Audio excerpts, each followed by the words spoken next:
A very hot pot. It was a sunny day in June 2016. A 23-year-old American man and his sister were visiting Yellowstone National Park during their summer vacation. But they weren't just here for the sights. They were here for the forbidden act of bathing in Yellowstone's thermal pools. After parking near the Norris Geyser Basin, the pair wandered past the warning signs and into the restricted zone. The pools looked calm and inviting, glowing in a soft blue and orange tint. But beneath the beautiful colors, the water was acidic and near boiling. As the man kneels to test the water, his foot slips. He plunges in. The surface explodes in steam. The water sears his skin and fills the air with his screams. He trashes, desperate to climb out, but the heat is unbearable. His sister stands frozen, powerless to pull him out. By the time rangers arrive, they can see parts of his body still floating. His head, torso, and hands. Maybe he's still alive? But the water's too hot, and a sudden lightning storm makes recovery impossible. By the next morning, the floating body parts are gone. The acid had dissolved everything it could, leaving behind only rubber flip-flops and a leathery wallet. In Yellowstone, one misstep is all it takes to be boiled alive. Hot air rises. It was just after sunrise in February 2013. 20 people climbed into a wicker basket in Luxor, Egypt. Tourists from across the world, all here for the same dream. A hot air balloon ride above the Valley of the Kings. The balloon rises smoothly at first. The view is breathtaking, the desert glowing gold, the Nile winding in the distance. Cameras click and couples hold hands. But as the balloon begins to land, something goes wrong. A fuel line leaks, and fire erupts inside the basket. At first, they're still close to the ground, so the pilot jumps and one passenger follows. They hit the ground hard but survive. The others freeze. Just a heartbeat of hesitation, long enough for the fire to grow, and with it the balloon. The hotter it burns, the higher it climbs, lifting them away from a safe jump. The group is trapped between an impossible choice, either jump and risk dying or stay in a basket of fire. As the balloon continues to soar higher, so does the panic. Some tourists jump in desperation, plunging hundreds of feet. Others cling on, screaming as the flames climb into the canopy. At 300 meters, there's an explosion that shakes the fields below. The balloon tears apart, then plunges into the ground in a fireball. 19 people are killed.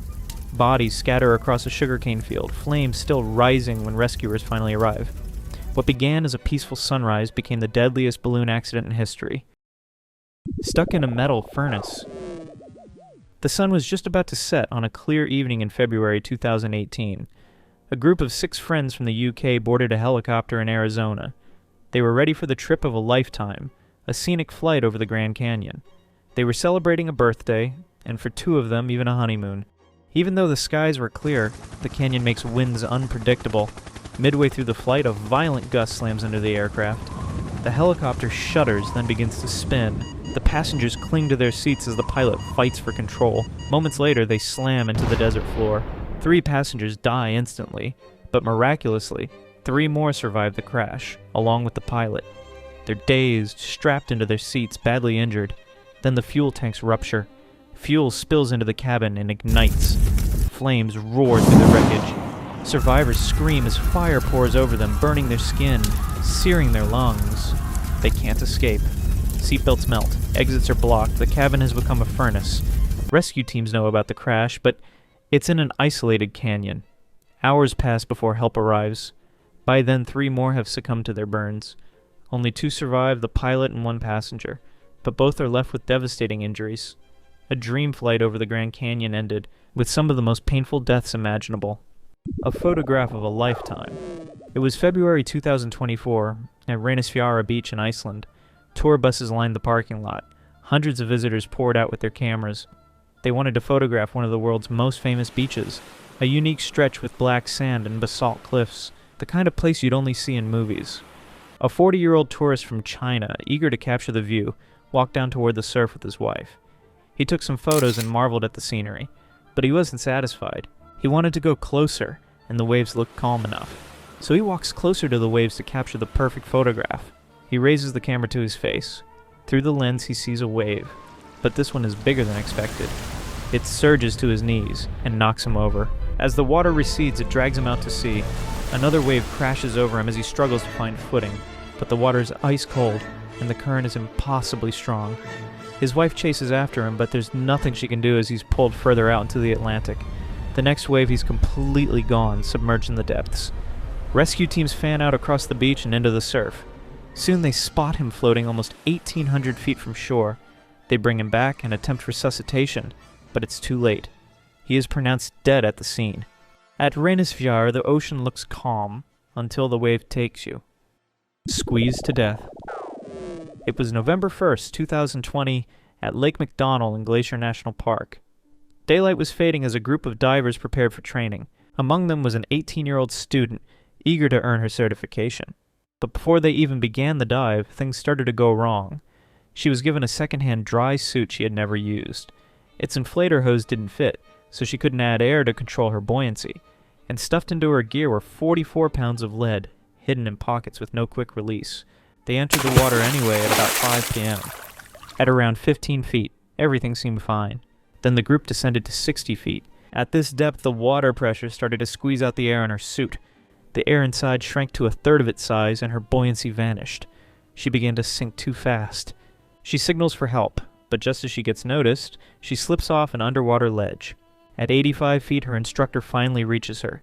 He grabs hold, trying to stop the descent, but the suit is squeezed so tight it's like her body is trapped in a vice. She can't move. He searches desperately for the hidden weights, but he can't find them.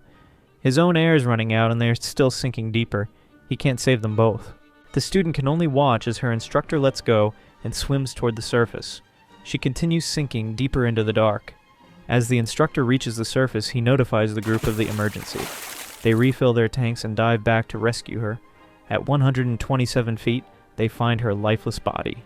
In the cold silence of Lake McDonald, life was quite literally squeezed out of her. Elephant revenge.